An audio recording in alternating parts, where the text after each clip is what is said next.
川剧变脸是川剧表演的特技之一，他们凭借眼花缭乱，但你敢相信吗？在动物界中也存在着变脸高手。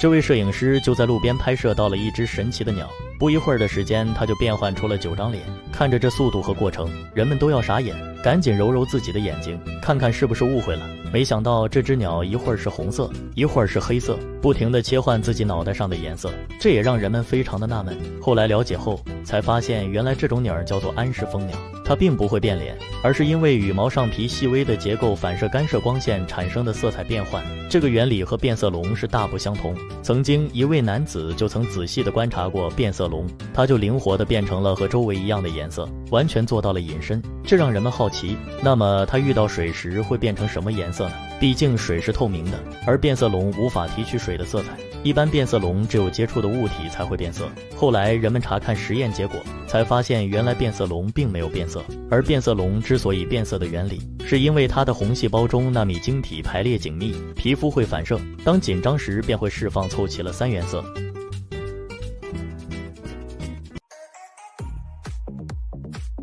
有关美人鱼的传说在世界各地都有所流传，但这些传说多半有神话色彩，其真伪还有待考量。而在今天，有人也发现美人鱼被冲上海岸搁浅，不少渔民都赶到现场围观，本以为是传说中的美人鱼，可看到这种动物怪异的样子，老渔民一眼就认出来了，它可不是什么美人鱼，而是一种叫做如根的生物。这家伙在水里的样子看起来憨憨的，它们生长着一条巨大的尾鳍，整体样子和神话故事当中的美人鱼相似。如根分布范围非常广泛，如今已经有不少研究证明，在过去人们目睹到的美人鱼很可能就是如根，因为如根在休息时会漂浮在海面上，露出半个身子晒太阳，而当它们巨大的尾鳍出现在人们面前时，很容易让人浮想联翩，从而和神话当中的美人鱼联系起来。但在今天，如根的分布数量越来越少，因为如根有着极高的商业价值，肉可以拿来吃，皮可以制作成革，因其性情温顺，它们是过去探险者最热衷于捕捉的猎物之一，如今却需要人们的保护才能够生存下去。你知道野猪的实力有多彪悍吗？上山下水无所不能，如果不是亲眼所见，我都没想到野猪竟然还会游泳。正所谓一猪二熊三老虎，若不是亲眼所见，你永远都不可能知道野猪的灵活性竟然这么强，轻松躲开鳄鱼袭击。而在遇到狮子这样的猛兽时，野猪也丝毫不怂，直接冲上去和它硬杠，最后愣是把狮子整懵了，被野猪撞到慌不择路。大哥，我错了，饶了我吧。而下面这头猪更是彪悍，面对10几只野狗包围，直接冲上去对。要知道，这可是非洲草原上最凶悍的动物之一，但野猪却丝毫没把它们放在眼里，一边攻击野狗，一边保护着自己身后，防止被野狗偷袭。野猪因为皮糙肉厚，很少受伤，它能压制着很多动物。或许正是因为实力过于强悍，让他们忽视了真正的强敌。这头野猪正在吃草，一条蟒蛇悄然接近。接下来发生的一幕令人始料未及，蟒蛇突然对野猪发起进攻，粗壮的身体缠绕到野猪身上，纵使野猪皮糙肉厚，仍然没能摆脱被蟒蛇捕杀。真没想到野猪会栽到蛇手里。一只蜥蜴追赶野兔进了窝，一只野兔被蜥蜴从窝里叼了出来，窝内突然探出来另一只兔子的脑袋。迟疑了一会，兔子赶紧逃离了。摄像小哥于心不忍扔个块石头，但没能吓跑蜥蜴。野兔的挣扎越来越弱，最终被蜥蜴吞噬了。黄鼠狼捕杀到一条小蜥蜴，黄鼠狼咀嚼着嘴里的蜥蜴，这一幕却被蜥蜴的妈妈尽收眼底。愤怒的她直接朝罪魁祸首攻击而去。黄鼠狼不仅没有害怕，一口咬住巨蜥的脑袋，巨蜥疯狂地摆动身体，才挣脱开他的束缚，本想为孩子报仇雪恨，此时却还差点搭上自己的性命。最后巨蜥也只好逃之夭夭。大蜥蜴发现一条大鱼，想要一口把这条鱼给吞进肚子里，他在大鱼的身上咬了一下，试了一下这条大鱼新不新鲜。这只大蜥蜴有点挑食，确定下来鱼很新鲜后，他就开始从鱼的尾巴下嘴。这么大一条鱼吞进去后，就不用继续找吃的了。倒霉的大鱼也张开嘴巴，不过一点用都没有。我们都知道蜥蜴有个神奇之处，就是遇到危险时会选择断尾逃生。当蜥蜴看到自己断掉的尾巴是怎样的反应呢？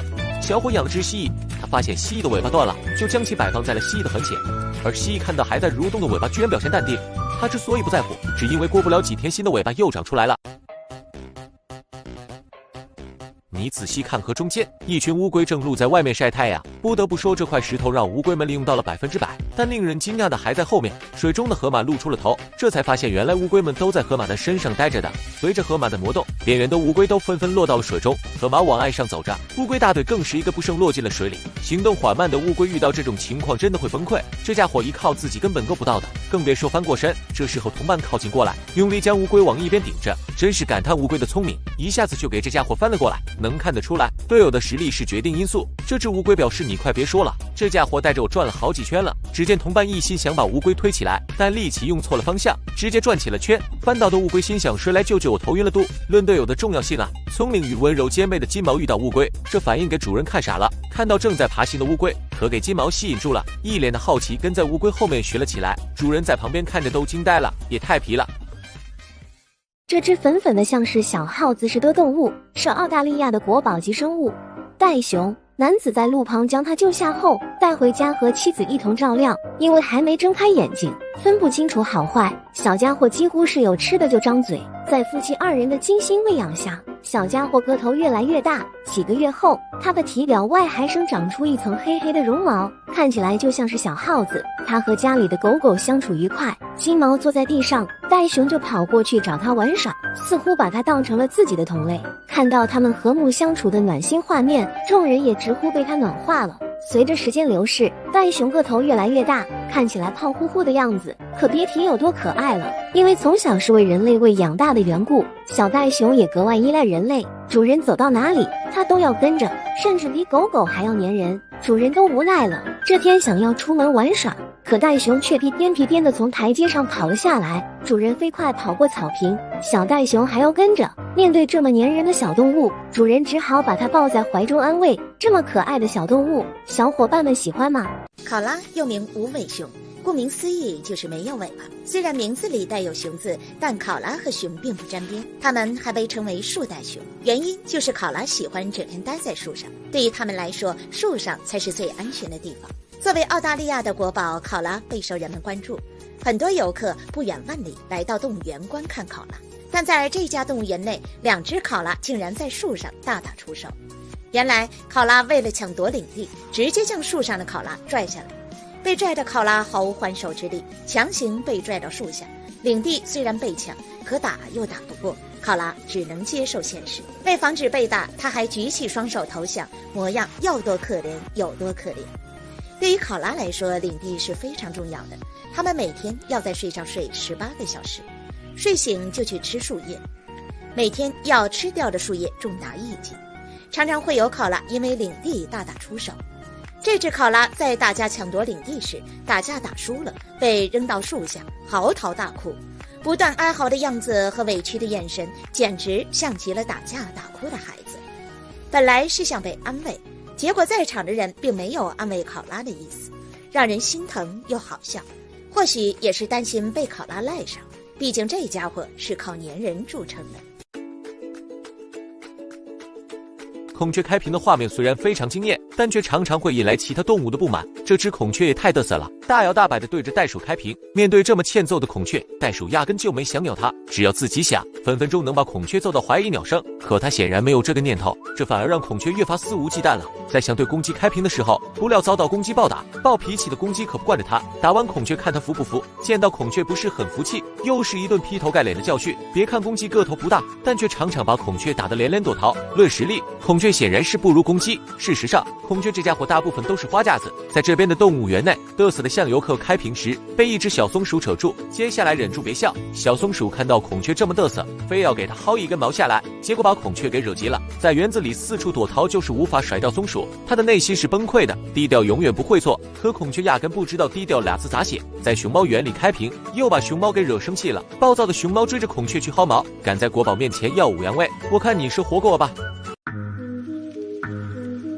仔细看，浩浩汤汤的大部队朝着人们袭来，这直接卷起了地上的漫天黄沙，人们都忽地睁不开眼看。当这群家伙走近后，人们才看清，原来这正是一群骆驼来到了附近。只见这群骆驼刚看见水后，就争先恐后地喝了起来，有头骆驼甚至一口气喝了120公斤水，这样的大场面也让人为之震惊。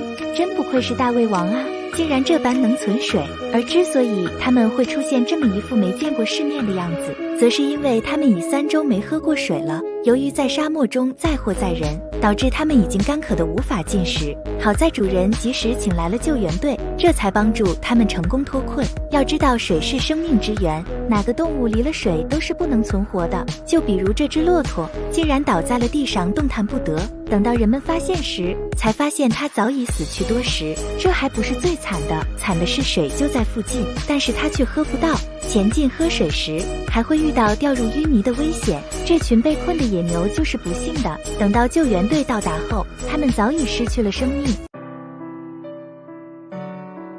狮子作为草原霸主，实力自然不容置疑，但你知道吗？它们也有捕猎失利的时候，而且下场简直不要太惨。野牛是非洲草原最具威胁性的食草动物之一，面对狮子的捕捉，它们却不是那么容易认命的。这头狮子在捕捉到野牛后，看似胜券在握，却无意间激怒野牛群，几头野牛对着狮子飞奔而来，随即对它用力撞去。狮子如同断了线的风筝，重重摔倒在地。就这，野牛还没有放过它，敢要我兄弟的命，不看看自己几斤几两。还有狮子捕猎角马时，低估了对方的实力，单枪匹马控制住角马后，遭到角马顽强抵抗挣扎，狮子奋力向下压去，意图控制角马，结果却让角马大发雷霆，直接将狮子甩到地上摩擦。还有最后这头狮子，招惹谁不好，非要去挑衅暴脾气的斑马。别看斑马被他所吼，但为了逃跑，他直接对着狮子狠狠咬去。眼前的画面实在是让人意想不到，狮子被迫松开斑马，结果又被逃跑的斑马狂踹，狮子悔不当初，这下场也是很惨了。